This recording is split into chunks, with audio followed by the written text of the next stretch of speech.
Despite a dip in retirement account balances last quarter, thanks to market uncertainty and a lot of swings, Americans are still saving steadily into their 401ks right now. But if you're not making the most of it, you could be leaving some money on the table. So let's get smarter about retirement savings. We've got money and business expert Derrick Kinney with us this afternoon to try to do that. Derrick, thanks as always for being with us, especially on this topic, because, I think many of us might not be doing as much as we should be.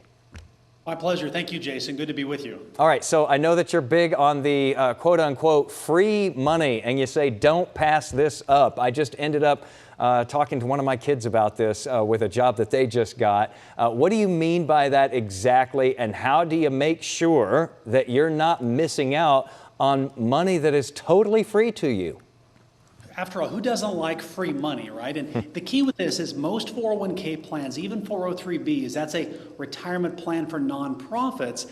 They typically will match if you put in up to a certain amount. Most companies up to 6%. So you want to put in at least 6%, so the company then matches with the free money 6% as well. So people that don't put money in don't get the match. So you're like stepping over, dollars to pick up pennies, and that is not the way to save for retirement. Yeah, get that money while you can. You will hate yourself later on for choosing to not get that free money that you're talking about there. So a lot of people see their 401k, Derrick, as something that kind of just sits out there somewhere. How should people be treating that retirement account? Well, you want to think of it like the biggest investment you've got, because the reality is for most Americans, their 401k balance is the largest investment they have because they're adding to it on a regular basis.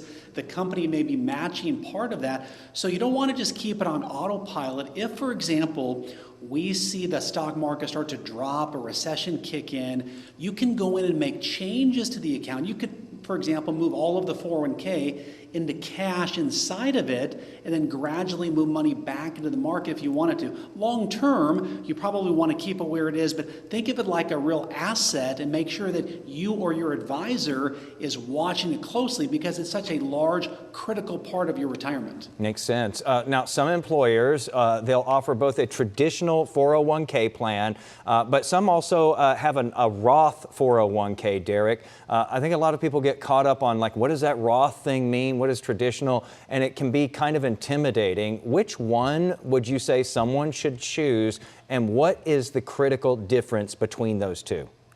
Intimidating is an understatement for most of these plans, Jason, because they're so complicated. Most companies only offer a traditional 401k, and the big thing is taxes. You put money into it, it takes money, it's tax-deferred growth, and then you pay taxes when you pull it back out down the road.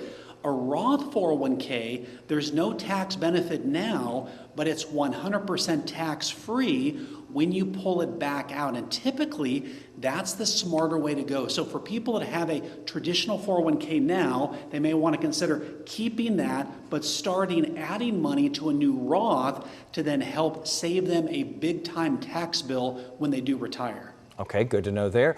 So, Derrick, we all know that the market has been a little bit rocky lately, to say the least. And, in times like that, people get nervous, they start doing things. What is the biggest mistake that you see that people make with their 401k or 403b during these kinds of, volatile times, especially when the market kind of goes off a cliff on some days, like we've seen lately? Yeah, and we've seen lots of those days lately. One of the biggest things that people don't realize is if they were to take money out of their 401k early, Uncle Sam basically takes a sledgehammer and pops them on the hand and gives them a big penalty, and you pay taxes.